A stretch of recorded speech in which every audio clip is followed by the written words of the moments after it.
Pada zaman dahulu, di sebuah kota yang indah, di tempat tertinggi, terdapat patung Pangeran Bahagia. Patung itu berlapis emas dari kepala hingga kaki, dan ada rubi merah besar di gagang pedangnya. Dan mata patung itu terbuat dari 2 zamrud hijau berkilau. Patung Pangeran Bahagia dapat dilihat oleh semua orang di kota dan terkenal karena memberikan harapan dan kebahagiaan bagi semuanya. Pada satu malam, burung layang-layang kecil datang ke kota itu. Teman-temannya terbang ke belahan dunia yang lebih hangat agar terlindung dari cuaca dingin, tapi dia tertinggal. Burung kecil melihat patung yang berdiri di atas tiang besar. Aku mau istirahat di sini, besok kulanjutkan perjalanan. Burung itu mendarat tepat di antara kedua kaki Pangeran Bahagia. Malam ini aku akan tidur di ranjang emas. Saat dia akan tidur dan menaruh sayapnya menutupi kepala, tiba-tiba setetes air jatuh di kepalanya. Dia melihat ke atas, tetapi langit cerah dan tidak turun hujan. Tepat saat itu, tetesan-tetesan air mendarat lagi di paruhnya. Untuk mencari tahu apa yang terjadi, burung itu terbang ke kepala patung. Dia melihat bahwa tetesan air itu berasal dari mata pangeran. Itu ternyata air matanya. Air mata Pangeran Bahagia mengalir di pipinya dan menetes ke kakinya. Dan mata sedihnya berkilau karena sinar bulan. Burung itu merasa sangat sedih melihat pangeran. Halo, siapa kau? Aku Pangeran Bahagia. Kenapa kau menangis? Saat aku hidup dan masih memiliki hati manusia, aku tak pernah menangis. Karena aku hidup di istana, di sana tidak pernah ada kesedihan. Siang hari aku bermain dengan teman-temanku di taman, dan malam hari aku menari di aula dansa yang besar. Di sana ada tembok besar yang dikelilingi taman, tapi aku tak pernah mencari tahu ada apa di balik tembok itu. Semua yang ada di sekelilingku begitu indah, dan mereka selalu memanggilku Pangeran Bahagia, dan aku memang sangat bahagia. Tetapi saat aku meninggal, mereka menaruhku di puncak bukit ini, dan kini aku bisa melihat semua kejelekan dan kemiskinan di sekitarku. Meskipun hatiku terbuat dari besi, tidak ada yang bisa kulakukan selain menangis. Burung itu sangat sedih. Di sana ada rumah kecil bobrok di lorong sempit yang jauh dari sini. Salah satu jendelanya terbuka, dan aku bisa melihat seorang wanita sedang menjahit. Wajahnya terlihat lemah dan lelah. Di sudut ranjangnya, putra kecilnya terbaring sakit. Dia demam, tetapi ibunya tak punya uang. Burung yang baik, bisakah kau memberikan batu rubi di gagang pedangku kepada wanita itu? Setelah istirahat sebentar, aku harus terbang ke negara yang lebih hangat. Setidaknya tinggallah untuk malam ini. Besok kau bisa pergi sesukamu. Meski burung itu sudah kedinginan dan belum beristirahat, dia tak bisa menolak untuk membantu Pangeran Bahagia. Jadi dengan bantuan paruhnya, burung itu melepas rubi dari gagang pedang pangeran dan terbang menembus kegelapan langit malam. Akhirnya dia tiba di rumah itu dan melihat ke dalam. Bayi laki-laki terbaring di ranjangnya menderita demam, dan ibunya tertidur. Burung itu terbang masuk dan meletakkan rubi besar di meja di depannya. Lalu terbang ke arah anak laki-laki itu dan mengepakkan sayapnya untuk sedikit menurunkan suhu anak itu. Burung itu kembali ke Pangeran Bahagia dan menceritakan semua yang terjadi. Saat wanita itu bangun, dia akan melihat batu mulia itu dan bisa membeli obat dan makanan untuk anaknya. Terima kasih banyak. Sekarang kau bisa tidur dengan tenang, burung yang baik. Hari sudah pagi. Saat bersiap terbang, Pangeran Bahagia menghentikan burung itu.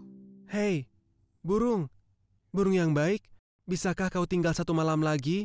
Aku harus segera terbang ke negara yang lebih hangat serta mencari keluarga dan temanku. Jauh di sisi kota sana, aku melihat anak muda di loteng kecil. Dia duduk di depan meja penuh kertas dan bunga violet pucat dalam gelas kecil. Dia adalah penulis muda dan mencoba menyelesaikan buku terbarunya. Tetapi dia tak punya kayu untuk perapian atau roti untuk dimakan. Apa kau tak ingin menolongnya? Burung yang baik hati itu setuju untuk tinggal 1 malam lagi demi membantu penulis muda itu. Sayangnya aku tak punya rubi lagi. Tapi mataku terbuat dari batu mulia yang disebut zamrud. Ambillah salah satunya dan bawakan kepada penulis itu. Mendengarnya, burung itu jadi sangat sedih. Awalnya dia menolak, tetapi saat Pangeran Bahagia bersikeras, dia tak punya pilihan lain. Jadi dia mengambil zamrud itu dengan paruhnya dan mulai terbang ke arah rumah yang dibicarakan Pangeran Bahagia. Saat tiba di sana, pria muda itu sedang duduk di meja, kelelahan dengan tangan menutupi wajahnya. Dia tidak mendengar kepakan sayap burung. Saat melihat ke atas, dia melihat zamrud hijau berkilau di atas bunga violet pucat. Dia pikir penggemar tulisannya meninggalkan zamrud itu di sana. Dia mengambil zamrud itu dan bangkit dengan senang. Aku datang untuk berpamitan. Burung yang baik, tak bisakah kau tinggal 1 malam lagi? Ini hampir musim dingin. Sebentar lagi salju turun. Aku harus pergi. Pangeran yang baik, aku harus pergi. Tapi aku tak akan melupakanmu. Oke, tapi aku punya satu permohonan terakhir untukmu, tolong wujudkan.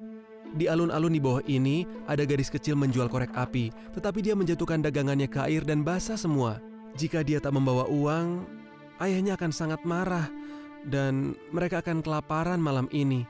Dia sedang menangis di sana. Dia bahkan tak punya sepatu atau kaos kaki atau topi yang menutupi kepalanya. Ambillah mataku yang satu lagi, berikan kepadanya supaya mereka tertolong. Mendengar kisah ini, burung itu memutuskan tinggal semalam lagi. Oke, 1 malam lagi. Tapi aku tak bisa mengambil matamu. Kau tak akan bisa melihat. Aku lebih sedih saat melihat orang kelaparan dan tak berdaya di sekitarku. Lakukan saja sesuai perintahku. Sambil membawa mata yang satu lagi, burung itu terbang ke bawah. Dia terbang perlahan di samping gadis itu dan menjatuhkan zamrud ke tangannya.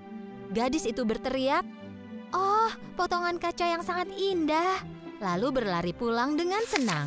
Sesudahnya, burung kecil itu kembali ke samping Pangeran Bahagia. Kuputuskan untuk tinggal di sampingmu dan menjadi matamu mulai sekarang. Pangeran meminta burung itu untuk terbang ke penjuru kota dan memberitahunya apa yang terjadi. Burung itu terbang ke seluruh penjuru kota dan melihat bahwa saat orang kaya duduk di rumah mereka yang hangat, orang miskin susah payah menyalakan perapian agar tetap hangat. Saat pergi ke lorong gelap, dia melihat wajah lemah anak-anak yang lapar. Di kolong jembatan, dia lihat 2 anak kecil tidur berpelukan mencoba saling menghangatkan. Lalu dia kembali dan menceritakannya kepada pangeran. Aku dilapisi dengan emas murni. Cungkilah emas itu dan bagikan kepada orang miskin. Mereka pikir emas membuatmu bahagia, tapi sebenarnya tetap sehat dan merasa cukup itulah yang membuatmu bahagia. Burung itu mulai mencungkil semua emas dari patung pangeran sampai pangeran terlihat lemah dan kusam. Lalu membagikannya kepada orang miskin di jalan. Sementara itu, salju mulai turun. Jalanan ditutupi salju. Burung itu terus menolong orang miskin setiap malam dengan cara mencungkil emas dari tubuh pangeran sampai tidak ada yang tersisa. Burung kecil malang itu kedinginan, tapi dia tak ingin meninggalkan pangeran sendirian. Dia sangat menyukai pangeran. Akhirnya dia tahu bahwa dia akan mati. Dia menggunakan kekuatan terakhirnya dan terbang ke bahu pangeran. Selamat tinggal pangeranku. Jadi kau akan terbang ke negara yang lebih hangat, temanku? Burung kecil tak bisa memberitahu pangeran kemana dia akan pergi. Jadi dia mencium pipi pangeran dan jatuh ke tanah di samping pangeran. Tepat saat itu, ada suara retak dari dalam patung Pangeran Bahagia. Hatinya yang terbuat dari besi hancur berkeping-keping. Pagi harinya, semua orang berkumpul di sekeliling patung Pangeran Bahagia, dan mereka melihatnya dengan kagum. Lalu mereka melihat tubuh burung yang tak bernyawa terbaring di samping kaki pangeran. Semua orang sangat sedih. Tetapi saat mereka mendengar suara dari kerumunan, suara itu dari si penulis muda. Sekarang aku mengerti kenapa Pangeran Bahagia jadi begini. Dia dan burung kecil ini mengorbankan diri untuk kebahagiaan kita. Jadi tetaplah bahagia dan jangan sedih. 2 hati yang paling indah di kota ini adalah hati mereka. Dan akan tetap begitu selamanya.